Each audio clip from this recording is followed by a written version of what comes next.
بحران نہیں ہے، یہ صرف معاشرتی بحران نہیں ہے، یا تینوں بحران ایک جگہ اکٹھے ہو گئے۔ بنیاد اس کی یقیناً بنی ہمارا سیاسی بحران جو پیدا کیا گیا، ایک مصنوعی بحران پیدا کیا گیا سیاست کے اندر رجیم چینج آپریشن کے ذریعے، لیکن اس سیاسی بحران سے پھر اثر سب سے پہلے ہم نے دیکھنا شروع کیا معیشت کے اوپر، اور ابھی میں کچھ تفصیل کے اندر بات کروں گا، لیکن سب سے پہلی جو چیز ہمیں دیکھنے کو نظر آئی وہ تھی تیزی سے گرتے ہوئے ہمارے زر مبادلہ کے ذخائر، اور صرف 3 ماہ کے اندر وہ اضافہ جو 3 سال میں زر مبادلہ کے ذخائر میں کیا گیا تھا، وہ 3 ماہ کے اندر تمام کا تمام اضافہ جو ہے وہ جا چکا تھا۔ وہ فیصلہ آباد والے چینل کا گر گیا، مائک ان کے بیچاروں کو اٹھا دو یار، ان کا تو حق بنتا ہے فیصلہ آباد میں۔ اور اسی کے ساتھ روپے کی قدر کے اندر تیزی سے کمی آنی شروع ہوئی، اور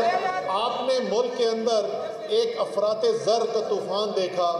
ایک مہنگائی کا طوفان دیکھا جو پاکستان کی تاریخ میں پہلے کبھی نہیں ہوا۔ آج تک پاکستان کی تاریخ کے اندر وہ مہنگائی نہیں دیکھی گئی جو پچھلے 8 ماہ کے اندر دیکھی گئی۔ اب یہ لوگ جو ایک سازش کے ذریعے، ایک بیرونی مداخلت کے ذریعے اقتدار میں تو آ گئے تھے، ان کا سارا ٹائم گزر کس چیز کے اوپر رہا ہے؟ ان کا سارا ٹائم گزر رہا ہے 2 کام کے اوپر۔ ایک، کس طریقے سے عمران خان کے خلاف، تحریک انصاف کے لیڈرز کے خلاف وہ جھوٹے مقدمے بنائے جائیں تاکہ ہم ان کو قابو کریں، کیونکہ عمران خان کا سیاسی میدان میں تو مقابلہ ہوتا نہیں۔ یا دوسرا سارا ٹائم اس وقت گزر رہا ہے کہ اپنے جو کرپشن کے کیسز ہیں وہ کس طرح معاف کرائے جائیں، اور اس کا نتیجہ یہ ہے کہ جو آج ہم یہ معیشت کی صورتحال یہاں پر دیکھ رہے ہیں، اور وہ کیا صورتحال ہے۔ اور تھوڑا سا میں موازنہ کرنا چاہتا ہوں کہ یہ پہلی دفعہ نہیں ہو رہا، خاص طور پر اگر میں فیصل آباد کی بات کروں، اور فیصل آباد کا نام جب آپ لیتے ہیں تو ٹیکسٹائل سب کے ذہن میں سب سے پہلے آتا ہے، مینچسٹر آف دا ایسٹ بھی کہتے تھے اس کو۔ یہ پہلی دفعہ ہم منظر فیصل آباد میں نہیں دیکھ رہے جی۔ میں جب 2016-17 کے اندر فیصل آباد میں آتا تھا تو مجھے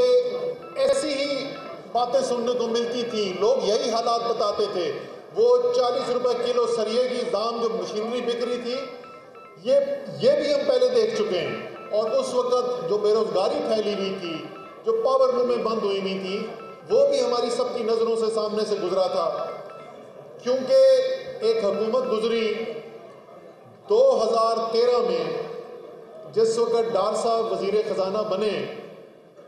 تو الحمدللہ پاکستان کی تاریخ کے واحد وزیر خزانہ ہیں جو 4 سال وزیر خزانہ رہنے کے بعد جب اپنے منصب سے ہٹے تو ہماری ملک کی ایکسپورٹ جو تھی وہ 24.8 ارب ڈالر سے گر کے 22 ارب ڈالر پہ آ چکی تھی۔ یہ پاکستان کی تاریخ میں کبھی نہیں ہوا کہ جتنی ایکسپورٹس تھیں وہ 4 سال کے بعد اس سے بھی کم رہ گئیں، ورنہ یہ تو ہوتا تھا کہ کبھی ایکسپورٹس میں تیزی سے اضافہ ہوتا تھا، کبھی کم اضافہ ہوتا تھا۔ یہ پاکستان کی تاریخ میں پہلی دفعہ دیکھا گیا کہ ایکسپورٹ جو ہیں وہ 4 سال کے بعد اس سے کم تھی، 10% کم تھی جو اس سے پہلے ہوتی تھی۔ اب وہی دوبارہ ٹیم ہمارے پاس واپس آ گئی، اور ابھی میں آپ کو بتاتا ہوں کہ ابھی کیا ہوا۔ لیکن بیچ میں جو تحریک انصاف کی حکومت آئی، یہیں فیصل آباد کے اندر ہم نے آ کے ٹیکسٹائل پالیسی کا اعلان کیا۔ ظفر اقبال سرور نے بڑی محنت کی اس ساری پالیسی کو بنانے کے لیے، کوآرڈینیٹر کا رول ادا کیا۔ ٹیکسٹائل انڈسٹری سے ہم عقل کل نہیں رکھتے جی، ہم آپ کو بیٹھ کے یہ نہیں اسلام آباد اور کراچی سے بتا سکتے کہ فیصل آباد کی ٹیکسٹائل کی صنعت کے لیے کیا سب سے بہتر پالیسی ہونی چاہیے۔ ہم نے آ کے آپ کی بات سنی، فیصل آباد کے ٹیکسٹائل کے جو لوگ تھے ان کے پاس بیٹھا، ان کی بات سنی، اس سے سیکھا، پالیسی بنائی، عمران خان صاحب کے سامنے رکھی۔ ہم نے کہا جی یہ پالیسی جو ہے، خان صاحب نے پوچھا کہ آپ کو اعتماد ہے اگر ہم یہ پالیسی لے کر چلیں گے تو ہماری ٹیکسٹائل کی صنعت دوبارہ اٹھ سکتی ہے؟ ہم نے کہا جی یہ تمام سٹیک ہولڈرز کا اس کے اوپر اتفاق ہے کہ اگر یہ اقدامات ہم لے لیں تو یہ انڈسٹری جو اتنی مشکلات کا اس وقت شکار ہے یہ دوبارہ سے اٹھ سکتی ہے۔ مجھے آج تک یاد ہے فیصل آباد میں لینڈ کر گئے تھے، گاڑی میں ہم ہوٹل آ رہے تھے سرینا میں پالیسی اناؤنس کرنے کے لیے، اور خان صاحب نے اپنا مجھے فون ایسے اٹھا کے دکھایا، انہوں نے کہا یہ پڑھو میسج آیا۔ ایک پارٹی کے بہت بڑے لیڈر ہوتے تھے، ان کا میسج آیا تھا خان صاحب کے پاس، یہ پالیسی نہ اعلان کریں، یہ پالیسی نہ اعلان کریں، یہ بہت بڑے آپ اعلانات کرنے جا رہے ہیں، یہ ہم نہیں کر سکیں گے۔ خان صاحب نے مجھ سے پوچھا کیا کریں؟